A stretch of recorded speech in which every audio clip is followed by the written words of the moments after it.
बेटा आखिरी क्लास में हमने पढ़ा था सटन और बोवेरी की जो थ्योरी थी वंशागति का गुणसूत्र सिद्धांत, उसके बारे में हमने स्टडी की थी और हमने देखा था बेटा कि इसका प्रैक्टिकल प्रूफ जो है वो टी.एच. मॉर्गन ने दिया था। ठीक है, उसका वो जो क्रोमोसोमल थ्योरी ऑफ इनहेरिटेंस था उसका प्रायोगिक सिद्धांत जो था या प्रयोग करके सिद्ध जो किया था बेटा वो किसने किया था? टी.एच. मॉर्गन ने किया था।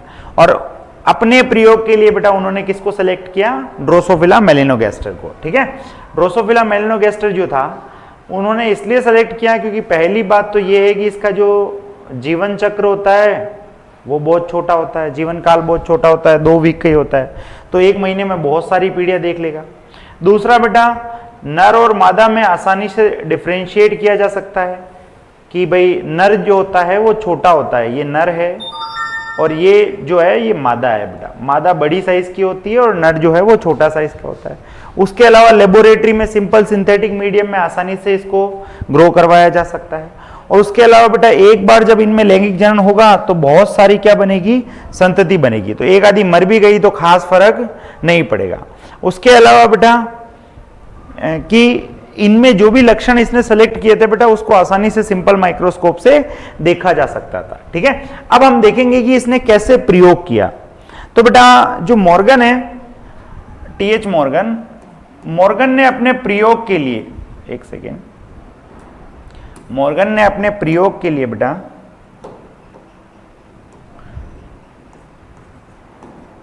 मॉर्गन ने अपने प्रयोग के लिए जो है वो 3 लक्षण लिए।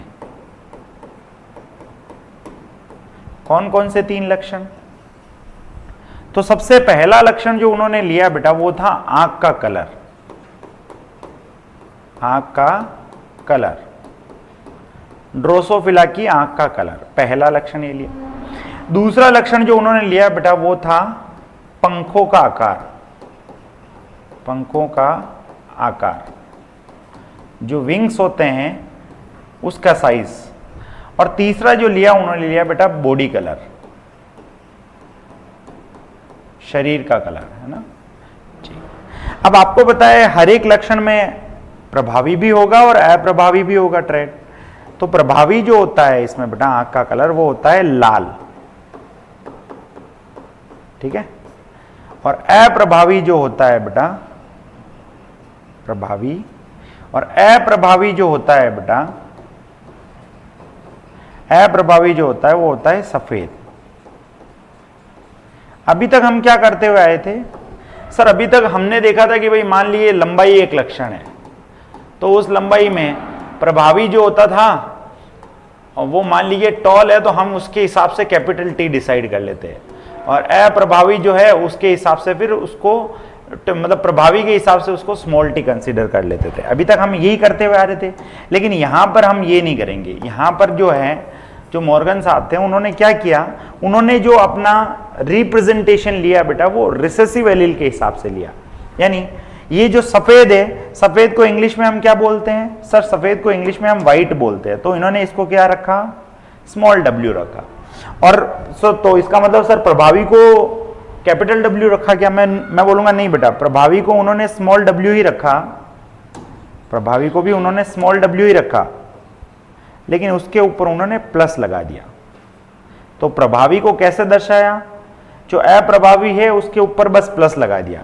तो जहां कहीं पे भी आपको प्लस लगा हुआ मिल जाए ना तो आप समझ जाना भाई कि ये प्रभावी की बात कर रहा है, और कुछ लगा हुआ ना मिले तो आप समझ जाना अप्रभावी की बात कर रहा है। ठीक है, ऐसे ही बेटा जो पंखों का आकार लिया था उन्होंने उसके भी 2 ट्रेड होते हैं बेटा। एक प्रभावी ट्रेड जो होता है, मैं अब प्रभावी को सिंपल डोमिनेंट लिखूंगा, डी लिख दूंगा, और अप्रभावी को रिसेसिव लिखूंगा। तो प्रभावी जो लिया था उन्होंने बेटा वो कौन सा था सर? जो प्रभावी उन्होंने लिया था पंखों का वो था सामान्य आकार। सामान्य आकार। और रिसेसिव जो था बेटा वो था छोटा आकार। और छोटा आकार जो होता है बेटा उस छोटे आकार को हम क्या बोलते हैं? मिनिएचर बोलते हैं इंग्लिश में। इंग्लिश में मिनिएचर बोलते हैं, तो मिनिएचर से एम आ गया, और सामान्य आकार प्रभावी है तो एम प्लस आ जाएगा। ठीक है, ठीक है भाई। उसके अलावा बेटा तीसरा उन्होंने लिया बॉडी कलर। बॉडी कलर में भी आपको पता है बेटा दो ट्रेड आएंगे, एक आएगा डोमिनेंट और एक आएगा रिसेसिव। अगर हम डोमिनेंट की बात करें तो वो आता है बेटा ब्राउन, भूरा, ब्राउन कलर। और रिसेसिव की बात करें बेटा तो ये आता है येलो कलर। और आपको पता है बेटा येलो कलर जो है उसी के हिसाब से डिसाइड होगा। तो येलो कलर को हम कैसे लिख सकते हैं सर? येलो कलर को आप स्मॉल वाई लिख सकते हो, तो उसका जो डोमिनेंट फॉर्म हो जाएगा स्मॉल वाई प्लस। ठीक है, तो एक बार उन्होंने, अब ये जो तीन लक्षण थे उनका यूज करके उन्होंने दो प्रयोग किए। बेटा पहला प्रयोग जो उन्होंने किया उसमें आंख का कलर और पंखों का आकार लिया, और दूसरा प्रयोग जो उन्होंने किया वो आंख का कलर और बॉडी का कलर लिया। आइए हम वन बाय वन दोनों को समझने की कोशिश करते हैं। ठीक है, तो सबसे पहला उन्होंने जो प्रयोग किया हम उसके बारे में समझते हैं। फर्स्ट प्रयोग किसके बीच में किया बेटा? आंख का कलर तथा पंखों का आकार, इन दोनों के बीच में किया। तो उन्होंने क्या किया बेटा? उन्होंने अपने प्रयोग के लिए, अरे एक सेकेंड, उन्होंने अपने प्रयोग के लिए बेटा, मैं शेप देखता हूं, ऐसी कोई शेप मिल जाए तो। नहीं है बेटा, चलो कोई नहीं, इसका यूज कर लेते हैं ना। उन्होंने अपने प्रयोग के लिए ये मान लीजिए आप, ठीक है,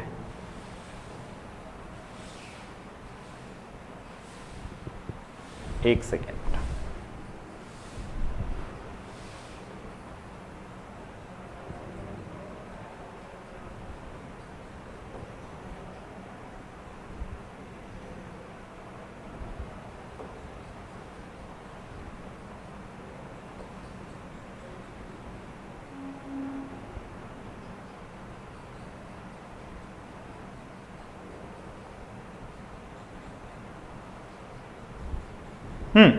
देखिए बेटा उन्होंने अपने प्रयोग के लिए क्या किया?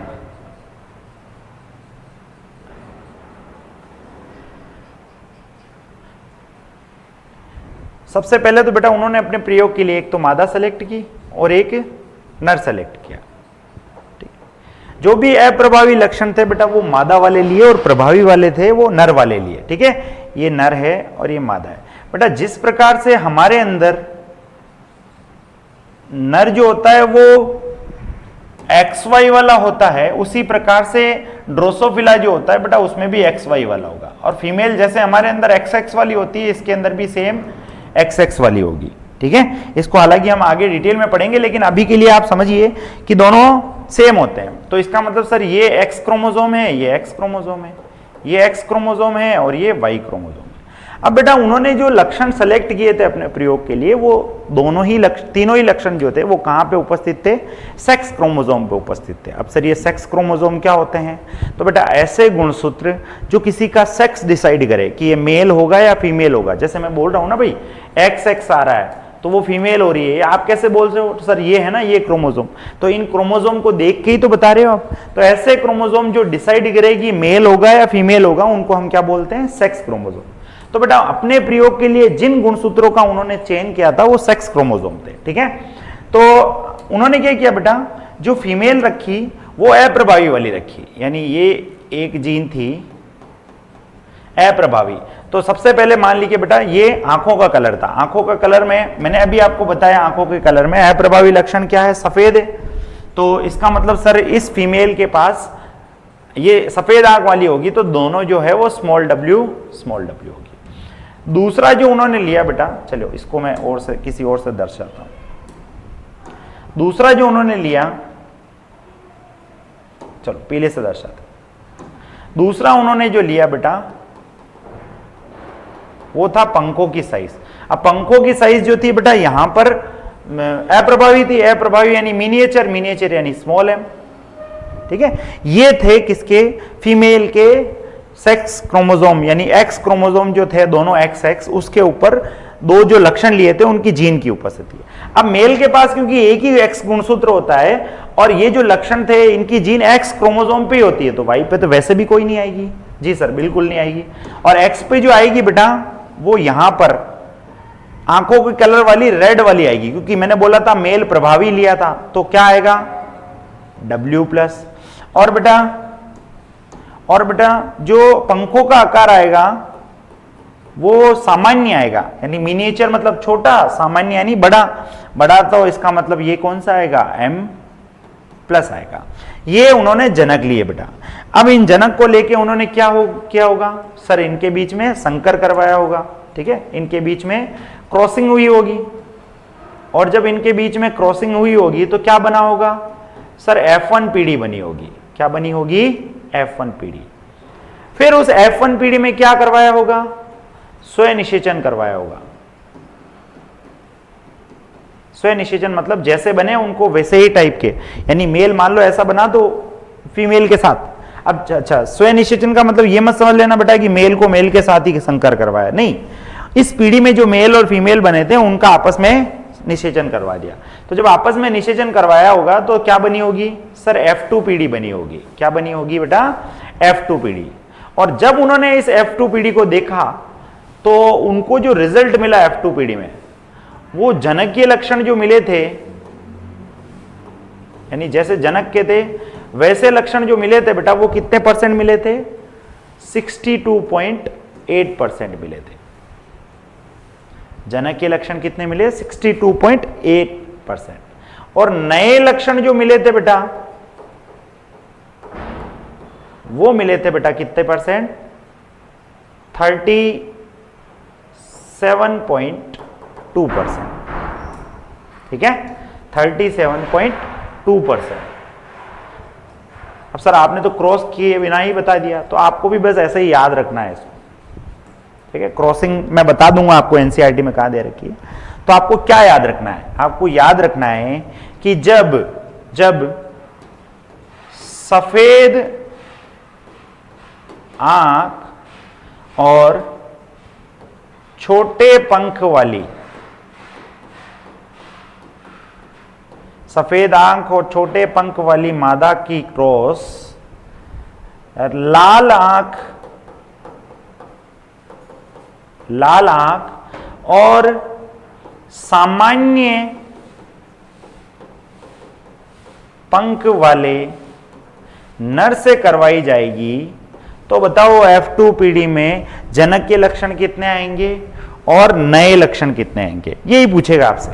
क्या पूछेगा कि भाई सफेद आंख या फिर आंख वाले जो लक्षण है उसकी संकर अगर पंख वाले लक्षण के साथ करवाई गई, तो बताइए F2 पीढ़ी में जनक के लक्षण कितने परसेंट आएंगे और नए लक्षण कितने परसेंट आएंगे। तो कितने परसेंट आ रहे हैं बेटा, 62.8, और इसके आ रहे हैं 37.2 लक्षण आ रहे हैं। ठीक है, अब इससे क्या पता चला, इससे जो पता चला आइए हम उसको देखते हैं। मैं इसको थोड़ा सा छोटा कर रहा हूं।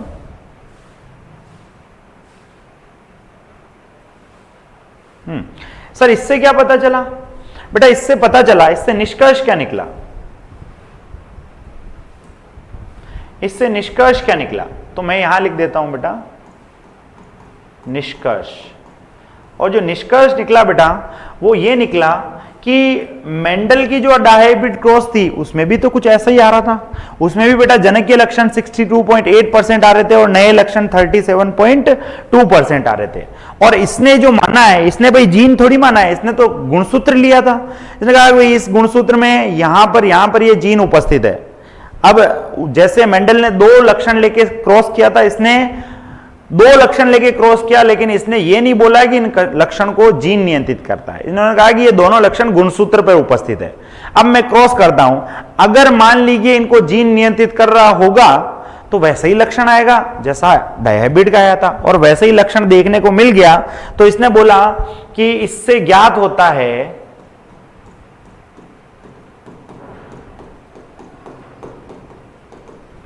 कि जीन जो है बेटा वो कहां उपस्थित है। इससे ज्ञात होता है कि जीन की उपस्थिति जो है बेटा वो गुणसूत्र पर होती है। इस एक्सपेरिमेंट से हमें यह पता चला, गुणसूत्र पर होती है। ठीक है, क्लियर है क्या। तो आपको ध्यान में क्या रखना है कि किसके बीच में क्रॉस हो रही है। हालांकि मैं आपको थोड़ी देर बाद एक ट्रिक बताऊंगा तो उससे और अच्छे से आपको याद रहेगा, ठीक है। चलिए, फिर जब उन्होंने ये एक एक्सपेरिमेंट कर लिया तो उनके मन में आया कि एक और एक्सपेरिमेंट करके देखते हैं, ठीक है। तो उन्होंने एक और एक्सपेरिमेंट किया। इस बार जो उन्होंने एक्सपेरिमेंट किया बेटा, वही सेम वापिस क्या हुआ होगा बेटा, मैं शेप बना देता हूं जल्दी से।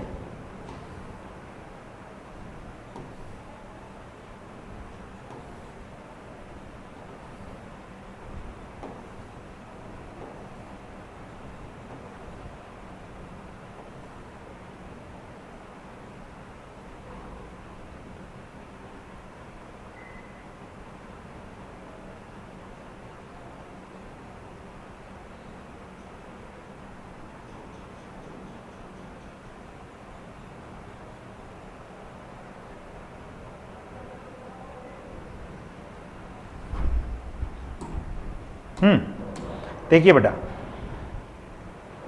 इस बार उन्होंने अपने प्रयोग के लिए वही सेम फीमेल ली और मेल लिया, लेकिन इस बार उन्होंने थोड़ा सा कुछ अलग किया। क्या अलग किया? तो ध्यान से देखिए बेटा, ये बेटा मेल के क्रोमोसोम है और ये फीमेल के क्रोमोसोम है। मेल फीमेल के आपको पता है XX ही होंगे और मेल के XY होंगे। इस बार उन्होंने क्या किया बेटा, एक सेकेंड, इसको हम थोड़ा सा नीचे ले आते हैं, है ना, थोड़ा सा। चलिए, तो बेटा इस बार उन्होंने जो है, उन्होंने क्या किया इस बार जो है बेटा, अगर आप पिछले बार को देखोगे तो इधर क्या कौन सा लक्षण उपस्थित था इस वाले गुणसूत्र में? तो सर इधर आंख के कलर वाला उपस्थित था। तो सेम हम यहां पर भी क्या रखेंगे बेटा, आंख के कलर वाला रखेंगे। आपको पता है बेटा, यहां पर फीमेल जो है वो अप्रभावी वाली ली थी, अप्रभावी यानी W, और W मतलब आपको पता है कौन सी, सफेद आंख। और इधर कौन सी ली थी सर बेटा, इधर ली थी W+, इसका मतलब लाल आंख। दूसरा जो उन्होंने इस बार लक्षण सेलेक्ट किया था बेटा अपने प्रयोग के लिए, वो लक्षण क्या था, वो था बॉडी का कलर। और बॉडी के कलर वाली जो जीन थी वो भी X गुणसूत्र पर ही उपस्थित थी, लेकिन इस बार वो जो जीन थी वो आंख के कलर के बिल्कुल पास उपस्थित थी। अब बॉडी का कलर जो है आपको पता है बेटा, जब अप्रभावी होता है तब क्या होता है सर, जब अप्रभावी होता है तब येलो होता है। तो इसको स्मॉल y से डिनोट कर देता हूं, क्योंकि फीमेल के पास जो लक्षण थे वो अप्रभावी वाले थे। और इसको मैं बेटा Y+ डिनोट कर देता हूं, क्योंकि मेल के पास जो लक्षण थे वो प्रभावी वाले थे। इसका मतलब जो फीमेल उसने सेलेक्ट की होगी वो कैसी होगी सर, वो जो फीमेल होगी वो लाल आंख, एक सेकेंड, लाख लिख दिया है ना, लाल आंख और लाल आंख वाली होगी और पीला शरीर होगा उसका, ठीक है। आंख लाल, अरे नहीं, लाल कैसे हो सकती है, ये तो अप्रभावी है ना, सफेद होगी, सफेद आंख और सफेद आंख हो गई बेटा, और लाल जो पीला जो है वो शरीर हो गया, ठीक है। अप्रभावी है दोनों, सफेद भी अप्रभावी होता है और पीला शरीर भी अप्रभावी होता है। और जो मेल लिया बेटा उन्होंने इस बार, वो जो मेल था वो कैसा था भाई, लाल आंख और दूसरा जो है बेटा वो कौन सा शरीर था, भूरा शरीर, ब्राउन था ना। दोनों के दोनों जो है वो प्रभावी लक्षण है, ठीक है। अब जब उन्होंने इसके बीच में संकर करवाई, क्रॉसिंग करवाई, तो उनको क्या मिली, F1 पीढ़ी मिली। और इस F1 पीढ़ी में उन्होंने स्वनिषेचन यानी मेल का उसी फीमेल के साथ, वहां जो फीमेल बनी होगी उसी के साथ स्वनिषेचन करवाया, तो उन्हें क्या मिली, F2 पीढ़ी मिली। अब F2 पीढ़ी मिली तो वो तो ये सोच के बैठे थे कि भाई लक्षण जो आएंगे वो वैसे ही आएंगे जैसे अभी मैंने क्रॉस किए, लेकिन जैसे ही उन्होंने लक्षण देखा, कौन कौन से, एक तो थे जनिकीय लक्षण, एक तो थे बेटा जनकीय लक्षण, और दूसरे थे नए लक्षण। तो इस बार वो हिल गए। क्यों हिले, क्योंकि इस बार जो जनकीय लक्षण आए बेटा वो आए 98.7%। कितने आए, 98.7% जनक के लक्षण आ गए। ये कैसे? तो इसका मतलब सर नए लक्षण कितने आए होंगे? बेटा नए लक्षण जो आए इस बार वो 1.3% आ गए। ये कैसे संभव है सर? तो मैं बोलूंगा बेटा ऐसा इसलिए संभव है क्योंकि जो मेंडल ने दूसरा नियम दिया था, कौन सा नियम दिया था? सॉरी, तीसरा नियम कौन सा दिया था? डायहाइब्रिड क्रॉस के बेसिस पे स्वतंत्र अपव्यूहन का नियम, वो यहां पर लागू नहीं हो रहा है। क्यों नहीं हो रहा है सर लागू? क्योंकि बेटा दोनों जीन एक पे ही उपस्थित है। अरे सर कैसी बेवकूफों जैसी बातें कर रहे हो, ये दोनों जीन एक पे ही तो उपस्थित है। तो मैं बोलूंगा बेटा यहां लागू हो रहा है लेकिन यहां लागू नहीं हो रहा है। तो दोनों में क्या अंतर आ रहा है सर? दोनों जीन जो है वो तो एक ही गुणसूत्र पे है। देखो ये दोनों भी एक पे ही है और ये दोनों भी एक पे ही है। तो मैं बोलूंगा बेटा ध्यान से देख, कुछ अंतर आ रहा होगा। क्या अंतर आ रहा है? ये जो है ये दूर दूर है और ये जो है ये पास पास है। तो जब उसने एनालाइज किया कि यार मेरे को, भाई मॉर्गन ने जब एनालाइज किया कि यार ऐसा क्यों हो रहा है, पहले वाले में तो बढ़िया 62.7% और 37.8%, उल्टा बोल दिया, 62.8% और 37.2% बढ़िया मजे से आ रहा था, और इस बार ये वाला सीन कैसे हो गया? तो जब उसने देखा कि ऐसा क्यों हो रहा है तो देख के उसने निष्कर्ष दिया। क्या निष्कर्ष दिया? तो आइए उसको देख लेते। इसको मैंने थोड़ा सा छोटा कर दिया ना। क्या निष्कर्ष दिया उन्होंने? तो आइए उस निष्कर्ष को समझते हैं। बेटा उन्होंने निष्कर्ष दिया कि ऐसा मुझे इसलिए देखने को मिल रहा है क्योंकि ये जो जीन है ये आपस में एक दूसरे के पास पास उपस्थित है, और जब ये जीन आपस में एक दूसरे के पास पास उपस्थित होती है तो वो बेटा क्या करती है? वो सहलग्नता को दर्शाती है। अब सर सहलग्नता क्या है? सहलग्नता का मतलब ये है बेटा कि जब दो जीन एक ही गुणसूत्र पर हो और बिल्कुल पास पास हो तो वो जैसा एक पीढ़ी में होता है वैसा का वैसा दूसरी पीढ़ी में साथ साथ स्थानांतरित हो जाता है। हमने क्या पढ़ा था मेंडल के डायहाइब्रिड क्रॉस के लॉ के बेसिस पे कि भाई दो लक्षण साथ साथ हो किसी पीढ़ी में, जरूरी नहीं वो आगे वाली पीढ़ी में साथ साथ जाएंगे, वो तो अपना स्वतंत्र रहेंगे। लेकिन ये कब हो रहा था? जब वो दोनों जो लक्षण थे उनकी जीन अलग अलग गुणसूत्र पर हो। अगर एक ही गुणसूत्र पर हो और बिल्कुल पास पास हो तब वो ये वाली बात फॉलो नहीं करेंगे। तब तो जहां जहां ये जाएगा वहां वहां इसको भी जाना पड़ेगा, और जब जहां जहां ये जाएगा वहां वहां ये दूसरा भी जाएगा तो नए लक्षण जो है वो नहीं आएंगे। जैसे जनक में लक्षण थे एज ए टीस, बच्चे में भी वैसे ही लक्षण आ जाएंगे। ठीक है, तो उन्होंने निष्कर्ष दिया कि ऐसा इसलिए देखने को मिल रहा है क्योंकि ये जो दोनों जीन है बेटा ये आपस में एक दूसरे से जुड़ी हुई है। ठीक है, ऐसा इसलिए देखने को मिल रहा है क्योंकि ये जो जीन है आपस में एक दूसरे से जुड़ी हुई है। अब मैं इसी बात को लिख देता हूं कि उन्होंने बताया, किन्होंने? मॉर्गन साहब ने, उन्होंने बताया कि दोनों जीन आपस में एक दूसरे से भौतिक रूप में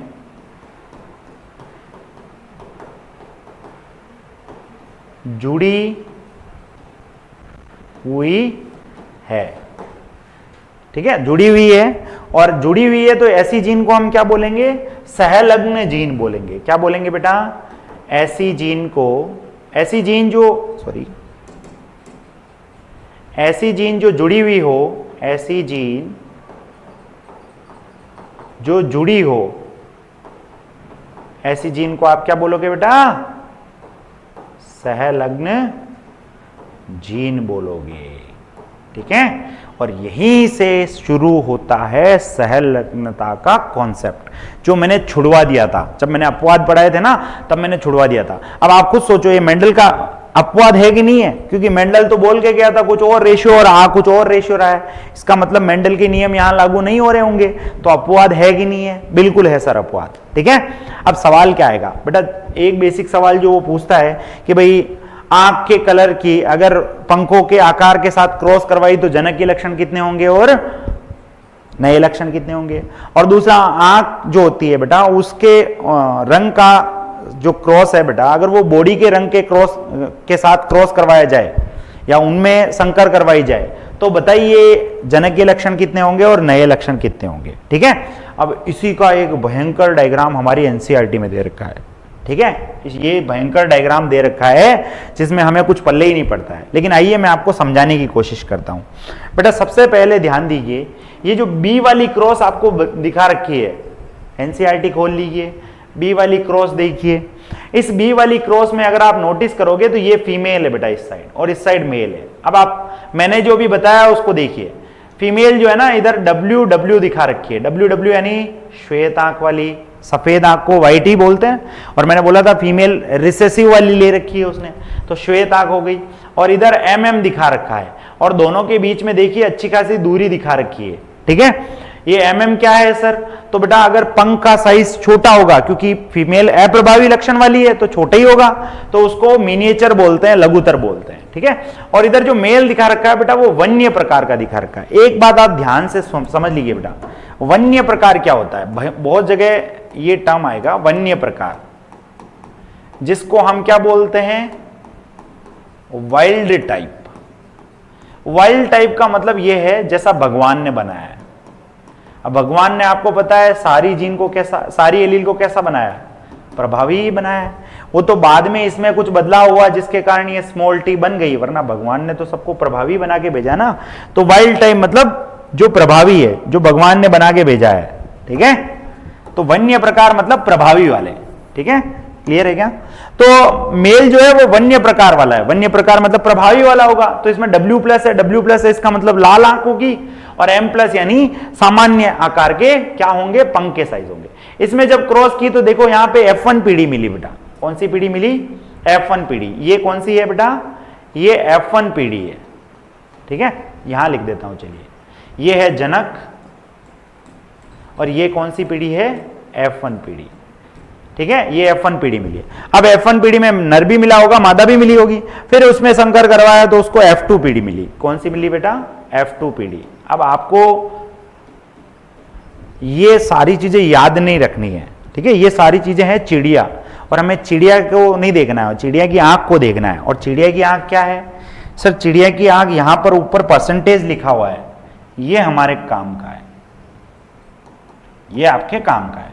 देखिए जनकीय परसेंटेज जो दे रखा है वो 62.8 दे रखा है, और पुनः संयोगी प्रकार या नए लक्षण का जो प्रकार दे रखा है वो 37.2% दे रखा है। तो इस बी वाली क्रॉस से सिद्ध होता है कौन सा?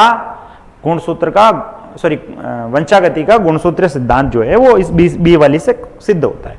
लेकिन उसने फिर एक और क्रॉस की जिसको ए क्रॉस नाम से जाना गया है। इस बार उसने आंख का रंग तो वही लिया, लेकिन बॉडी का कलर जो है बेटा, दूसरा लक्षण जो लिया वो लिया बॉडी का कलर। तो बॉडी का कलर फीमेल में अप्रभावी यानी पीला होगा, और मेल में वन्य प्रकार यानी प्रभावी होगा, इसका मतलब भूरा होगा, ठीक है।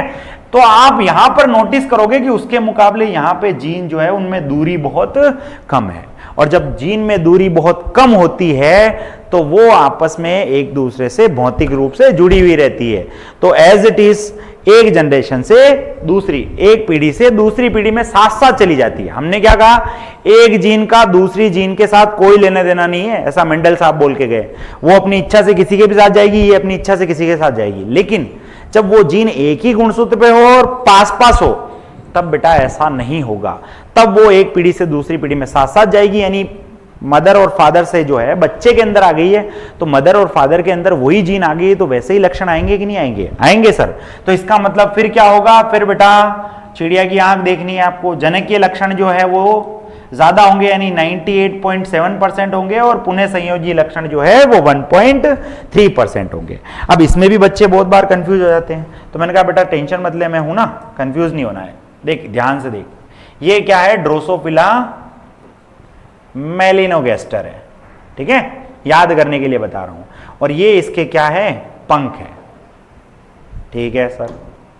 अब बेटा हम यहां पे बना देते हैं इसकी आंख, ये इसकी आंखें हैं, लाल है ना, प्रभावी इसलिए बना दी, ठीक है सर। और पीला इसका बॉडी का कलर है, तो मैं यहां पे पीला पीला बना देता हूं, ठीक है। एक चीज तो फिक्स है, क्या? कि सर दोनों प्रयोग जो किए थे उसने, उसमें आंखों का रंग तो उसने लिए ही था, तो ये तो फिक्स है। अब आंखों का जो आंखों वाला लक्षण जो लिया था वो पंख के आकार के आधार पे लिया था, उसमें 62.7% आया, या फिर बॉडी के कलर वाले के साथ लिया, उसमें 62.7% जनक के लक्षण आए। तो ये कैसे याद रखा जाए? तो मैंने बोला बेटा इसको याद करने के सिंपल ट्रिक है। देख, ये मेरी आंख है और ये मेरी बॉडी है, तो आंख के जस्ट पास बॉडी का कलर आ रहा है कि नहीं आ रहा है? हाँ सर आ रहा है। इसका मतलब ये है बेटा कि आंख वाली जो जीन होगी, आंख वाली जो जीन होगी बेटा, उसके जस्ट पास जो है वो बॉडी के कलर वाली जीन होगी। और दो जीन जब पास पास रहेगी, अगर आप नोटिस करो तो देखो ये दूरी जो है ना बॉडी के कलर वाली, और ये कम है ना। तो जब दो जीन बिल्कुल पास पास रहेगी तो वो हमेशा सहलग्नता शो करेगी बेटा। जब पास पास रहेगी तो एक पीढ़ी से दूसरी पीढ़ी में, भाई आप समझो कि आपका दोस्त है, वो आपके साथ ही कोचिंग जाता है, एक ही बस में जाते हो, और आप लोगों का घर बिल्कुल पास पास है, तो जहां जहां आप जाओगे वहां वहां वो जाएगा। क्यों? क्योंकि आप पास पास रहते हो, ठीक है। लेकिन सपोज करो आपका दोस्त बहुत दूर रहता है, तो क्या वो आपके साथ साथ बस में आएगा क्या? नहीं सर, मैं अलग जाऊंगा वो अलग जाएगा, ठीक है। तो जब जीन अलग अलग दूर दूर उपस्थित होती है तो अलग अलग जाती है, लेकिन जब वो पास पास उपस्थित होती है तो साथ साथ जाती है, ठीक है। तो जब देखो आंख और बॉडी का कलर बिल्कुल पास पास दिखाई दे रहा है कि नहीं दिखाई दे रहा है? दिखाई दे रहा है सर। इसका मतलब ये जो दोनों लक्षण लिए होंगे, इनमें जीन साथ साथ जाएगी और साथ साथ जाएगी तो जनक के लक्षण ज्यादा मिलेंगे, जनक के लक्षण ज्यादा देखने को मिलेंगे। अब कितने देखने को मिलेंगे? 98.7% देखने, ये तो याद करना पड़ेगा बेटा। दूसरा देख, दूसरा जो लक्षण लिया उसने बेटा, दूसरा जो लक्षण लिया वो था आंखों का कलर और पंख का आकार। अब देखो इसके मुकाबले ये दूर है कि नहीं है? हाँ सर दूर है। और जब जीन दूर दूर उपस्थित होती है तब आपको पता है बेटा वो स्वतंत्र अपव्यूहन के नियम को फॉलो करती है, और फॉलो करती है तो उस केस में जनक के लक्षण पहले वाले के मुकाबले थोड़े से कम आते हैं, नए लक्षण थोड़े से बढ़ जाते हैं। तो 62.8% और पुनः संयोजी 37.2%। ये समझ में आया कि नहीं आया? आया क्या? एक बार इस डायग्राम को देखो।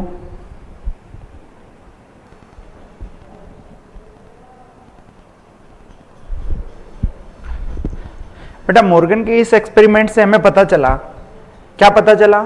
कि जब जीन दूर दूर थी तब तो मॉर्गन को वही वाला रेशियो मिल रहा था जो मेंडल को मिल रहा था, यानी 62% जनक के लक्षण 62 पॉइंट समथिंग और 37 पॉइंट समथिंग जो है वो नए लक्षण मिल रहे थे। लेकिन जब उसने जो प्रयोग दूसरा वाला किया बेटा, जिनकी जीन जो है वो बिल्कुल पास पास थी, तब उसको जो रेशियो है उसमें गड़बड़ी मिली, यानी उसको जनक लक्षण ज्यादा मिले। तो उसने ये जानना चाहा कि ऐसा क्यों हुआ, और इसीलिए इसी के आधार पर बेटा उसने सहलग्नता के बारे में बताया। तो आइए हम जानते हैं सहलग्नता के बारे में। बेटा जब मैंने अपवाद पढ़ाए थे तब मैंने छोड़ा था सहलग्नता को, तो आज अपन स्टार्ट करते हैं बेटा सहलग्नता को, ठीक है। सहलग्नता, सहलग्नता को बेटा हम लिंकेज के नाम से भी जानते हैं। किस नाम से जानते हैं? लिंकेज। आप सहलग्नता भी बोल सकते हो, इंग्लिश में इसको लिंकेज बोलते हैं। और एक और टर्म आता है पुनर्संयोजन, पुनर्संयोजन जिसको हम रिकॉम्बिनेशन बोलते हैं। ये दोनों के दोनों जो टर्म थे बेटा, ये किसने दिए? टीएच मॉर्गन ने। हालांकि मैं कभी आपको याद करने के लिए नहीं बोलता हूं कि कौन सा टर्म किसने दिया था, लेकिन यहां बोल रहा हूं, इसका मतलब ये इंपॉर्टेंट है, ठीक है। ठीक है भाई, तो सहलग्नता होती क्या है? तो ध्यान से सुनिए बेटा। मेंडल साहब ने स्वतंत्र अपव्यूहन के नियम में बताया कि भाई जब दो जीन जो है ना वो एक पीढ़ी से दूसरी पीढ़ी में आ रही होगी, तो इस वाली जीन का इससे कोई लेना देना नहीं। इसकी इच्छा हुई तो इसके साथ भी जा सकती है, इसकी इच्छा हुई तो इसके बिना यानी किसी और के साथ भी जा सकती है। ये हमें मेंडल साहब बता के गए। लेकिन बेटा यहां पर सहलग्नता में वो चीज लागू नहीं होती है, ठीक है। सहलग्नता में वो चीज लागू नहीं होती है। क्या होता है सहलग्नता?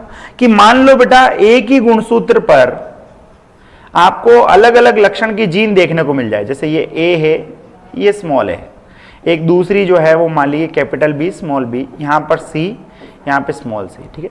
तो तीन अलग अलग जीन देखने को मिल गई, ए बी और सी। और ये जो तीन जीन है बेटा एक पीढ़ी से दूसरी पीढ़ी में साथ साथ चली जाए, यानी जहां ये जाएगी वहां ये वाली भी जाएगी, ऐसे केस को हम क्या कहते हैं? सहलग्नता कहते हैं, ठीक है। तो दो या दो से अधिक जीन एक पीढ़ी यानी जनक से दूसरी पीढ़ी में स्थानांतरित होने की प्रक्रिया, दो या दो से ज्यादा, कम से कम दो तो होनी चाहिए भाई। एक जीन तो अपने आप ही वैसे ही एक पीढ़ी से दूसरी पीढ़ी में जा ही रही है, लेकिन कम से कम दो अगर साथ साथ चली जाए, अलग अलग जा रही थी तो स्वतंत्र अपव्यूहन का नियम, लेकिन बेटा अगर साथ साथ चली जाए, जैसे जनक में जैसी है वैसी की वैसी ही संतति में चली जाए, ठीक है, या 2 से ज्यादा भी हो सकती है, 3, 5, 15 कितनी भी हो सकती है। तो 2 या 2 से अधिक जीन एक पीढ़ी से दूसरी पीढ़ी में स्थानांतरित हो जाए, उस प्रक्रिया को हम क्या कहते हैं बेटा? सहलग्नता कहते हैं। क्या कहते हैं? सहलग्नता कहते हैं। जैसे मान लीजिए F1 पीढ़ी है, इस F1 पीढ़ी में ये गुणसूत्र पे A, B और D वाली जीन उपस्थित थी बेटा, और ये एज इट इज किस में चली गई? जैसी है वैसी की वैसी आगे वाली पीढ़ी में चली गई, तो इस प्रक्रिया को हम क्या बोलेंगे? सहलग्नता। ठीक है, अब बेटा ये जो जीन है ABD, ये एक ही गुणसूत्र पे है। जी सर, एक ही गुणसूत्र पे। तो ये जो एक गुणसूत्र पे जो सहलग्नता दर्शा रही है, वो सारी की सारी जीन एक ही गुणसूत्र पे होगी। ठीक है, और ये जो जीन होगी बेटा, ये अपने आसपास की जीन से जुड़ी हुई रहेगी। जैसे मान लीजिए, सपोज करिए ये एक जीन है, मेरे पास जो होगा मैं उससे जुड़ा हुआ होऊंगा, इधर भी जो होगा उससे भी जुड़ा होऊंगा। तो ये जीन जो है, मेरे को एक जीन मान ले, मेरे पास जो खड़ा है उसको एक जीन मान ले, तो मैं और वो जीन दोनों जुड़े हुए हैं कि नहीं है? हाँ सर, जुड़े हुए हैं। तो ऐसी जीन जो सहलग्नता दर्शाती है और जुड़ी हुई हो, उन जीनों को हम क्या बोलते हैं? सहलग्न जीन। क्या बोलते हैं बेटा? सहलग्न जीन। क्या बोलते हैं? सहलग्न जीन। ठीक, तो वह जीन जो सहलग्नता दर्शाती है उसे हम क्या कहते हैं? सहलग्न जीन बोलते हैं। ठीक है, तो सहलग्नता क्या होती है बेटा? सर मेंडल साहब बोल के गए कि 2 जीन जब एक पीढ़ी से दूसरी पीढ़ी में जाएगी तो उनका कोई लेना देना नहीं है। मैं बोलूंगा बेटा है लेना देना, और इसी चीज को दिखाया था किसने? TH मॉर्गन ने, और उसने क्या नाम दिया? सहलग्नता। कि जब 2 जीन एक पीढ़ी से दूसरी पीढ़ी में अगर साथ साथ आ जाए, एक दूसरे से लेना देना हो, साथ साथ आ जाए मतलब लेना देना होगा ना, तो ऐसे को हम क्या कहेंगे? सहलग्नता कहेंगे। ठीक है, और जो जीन ये सहलग्नता दर्शाती है उन्हें हम सहलग्न जीन बोलेंगे। ठीक है, फिर एक और टर्म आता है बेटा, सहलग्न समूह। क्या आता है? सहलग्न समूह। Linkage group. लिंकेज ग्रुप क्या होता है कि बेटा एक गुणसूत्र जो है, मान लीजिए ये गुणसूत्र है ना, समजात गुणसूत्र के जोड़े, यहां पर मान लीजिए ये A वाली जीन है, यहां पर ये B वाली जीन है, यहां पर ये C वाली है, D वाली है, ये बहुत सारी जीन है। तो कोई एक जीन जो है वो किसी दूसरे के साथ 100% सहलग्नता दिखाई रही होगी। भाई ये दोनों साथ साथ जा ही सकती है ना, क्योंकि पास पास है, लिंक्ड है। हो सकता है A और D जो है वो लिंक ना हो क्योंकि दूर दूर है, लेकिन A और B तो पास पास है ना, ये तो सहलग्नता दिखाएगी ही दिखाएगी। तो ऐसी बहुत सारी जीन होती है जो एक ही गुणसूत्र पे होती है और वो किसी न किसी के साथ सहलग्नता दिखाती है।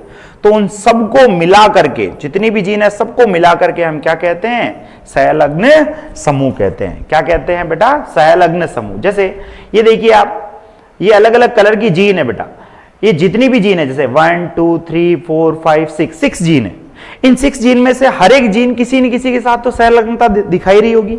मान लीजिए आप बोलोगे सर ये वाली जो है ना, ये इस वाली के साथ नहीं दिखा रही है, तो मैं बोलूंगा बेटा कोई दिक्कत नहीं, ये वाली रेड वाली के साथ दिखा रही है ना। हाँ सर दिखा रही है उसके साथ। तो ऐसे ही हर एक जीन किसी न किसी के साथ सहलग्नता दिखा रही होगी। तो ये जितनी भी जीन है इन सबको मिला करके हम क्या कहते हैं बेटा? सहलग्न समूह कहते हैं। क्या कहते हैं? सहलग्न समूह कहते हैं। ठीक है, अब आप खुद सोच के देखिए, एक समजात गुणसूत्र के जोड़े पे सारी को मिला करके एक सहलग्न समूह बना है, तो एक समजात गुणसूत्र के जोड़े पे एक ही सहलग्न समूह होगा, 2 समजात जोड़े पे 2 होंगे, 3 पे 3 होंगे। तो ऐसे हमारे अंदर कितने समजात गुणसूत्र के जोड़े होते हैं? सर 23 होते हैं। तो अपने अंदर सहलग्न समूह कितने होंगे? 23 होंगे। ठीक है, इसी बात को मैंने यहां लिख लिया कि सहलग्न समूह जो होते हैं बेटा, सहलग्न समूह जो होते हैं बराबर होते हैं किसके? समजात गुणसूत्र के जोड़ों के। जितने समजात गुणसूत्र के जोड़े होंगे उतने ही सहलग्न समूह होंगे। या मान लीजिए बेटा द्विगुणित अवस्था में जितने गुणसूत्र होंगे उसके आधे, जैसे हमारे अंदर कितने होते हैं? 46, और उसके आधे कर लो 23। चाहे आप ऐसे निकालो चाहे ऐसे निकालो, दोनों बातें सेम ही है। ठीक है, अब सर मॉर्गन ने जो प्रयोग किया था उसमें पहले वाले प्रयोग में जीन एक ही गुणसूत्र पे थी लेकिन दूर दूर थी, तो वहां सहलग्नता इतने अच्छे से दिखाई नहीं दे रही थी। लेकिन जब ये पास पास आई तो सहलग्नता अच्छे से दिखाई दे रही है। ऐसा क्यों? क्या सहलग्नता दर्शाने के लिए कुछ कंडीशन होनी चाहिए क्या? बिल्कुल, सहलग्नता के लिए बेटा कुछ कंडीशन है। जैसे सबसे पहली बात, जिन 2 जीन को सहलग्नता दर्शानी है उनको एक ही गुणसूत्र पे उपस्थित होना जरूरी है। ठीक है, तो जीन जो है वो एक ही गुणसूत्र पे उपस्थित हो। बेटा अलग अलग पे होगी तो फिर कौन सा नियम लागू हो जाएगा? स्वतंत्र अपव्यवन का। और जहां स्वतंत्र अपव्यवन का नियम लागू हो जाएगा वहां पर फिर बेटा सहलग्नता कैसे आएगी? ठीक है, ठीक। तो सबसे पहली बात तो जीन जो है वो एक ही गुणसूत्र पे होनी चाहिए। जैसे मान लीजिए बेटा ये एक गुणसूत्र दिखा रखा है इधर, ये ए वाली जीन है और ये बी वाली जीन है, देखो दोनों एक ही पे, ठीक है। अब सर मॉर्गन ने जो पहला वाला प्रयोग किया था उसमें दोनों जीन जो थी वो एक ही गुणसूत्र पे थी दोनों टाइम, लेकिन पहले वाले टाइम में सहलग्नता जैसा रेशियो नहीं आया है और दूसरे वाले में आ गया, ऐसा क्यों? तो मैं बोलूंगा बेटा एक ही गुणसूत्र पे उपस्थित होना जरूरी नहीं है कि उसमें सहलग्नता होगी, उसके अलावा दूसरी कंडीशन भी होती है। क्या दूसरी कंडीशन? तो दूसरी कंडीशन होती है बेटा सहलग्नता जो होती है, सहलग्नता जो होती है वो इनवर्सली प्रोपोर्शनल होती है जीन के मध्य दूरी। यानी ये ए और बी जीन है, इनके बीच में देखो दूरी ज्यादा है और ए और बी है, इनके बीच में दूरी कम है। तो जब दूरी कम होगी तो सहलग्नता ज्यादा, जब दूरी ज्यादा तो सहलग्नता कम। अगर आप मॉर्गन वाला एक्सपेरिमेंट देखो तो उसमें भी आपको कुछ ऐसा ही देखने को मिल रहा है। देखो ये फर्स्ट वाला जो प्रयोग किया था ना उसने, देखो दोनों जीन दूर दूर थी तो सहलग्नता कम मिली, इसीलिए हमें जनकीय लक्षण कम मिले। लेकिन यहां पास पास थी तो यहां सहलग्नता ज्यादा मिली, और सहलग्नता ज्यादा मिली बेटा तो जनकीय लक्षण ज्यादा देखने को मिले। ठीक है, क्लियर है क्या मेरी बात? तो जितनी ज्यादा दूरी होगी उतनी ही सहलग्नता कम होगी, जितनी कम दूरी होगी उतनी ही ज्यादा क्या होगी? सहलग्नता होगी। ठीक है, उसके अलावा बेटा सहलग्नता का दूरी के साथ तो हमने रिलेशन बिठा दिया। एक और चीज होती है बेटा क्रॉसिंग ओवर, विनिमय। आप लोगों ने क्लास 11th में पढ़ा होगा पैकाइटिन अवस्था, मियोसिस फर्स्ट की, प्रोफेज फर्स्ट की पैकाइटिन अवस्था, जिसको हम हिंदी में बोले तो हम बोलते हैं स्थूलपट।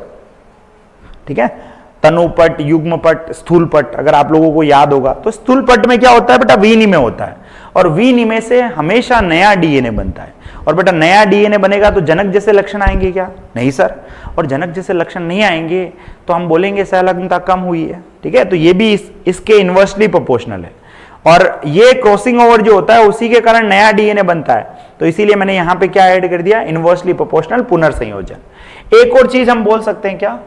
डायरेक्टली प्रोपोर्शनल जनकीय लक्षण। जितना ज्यादा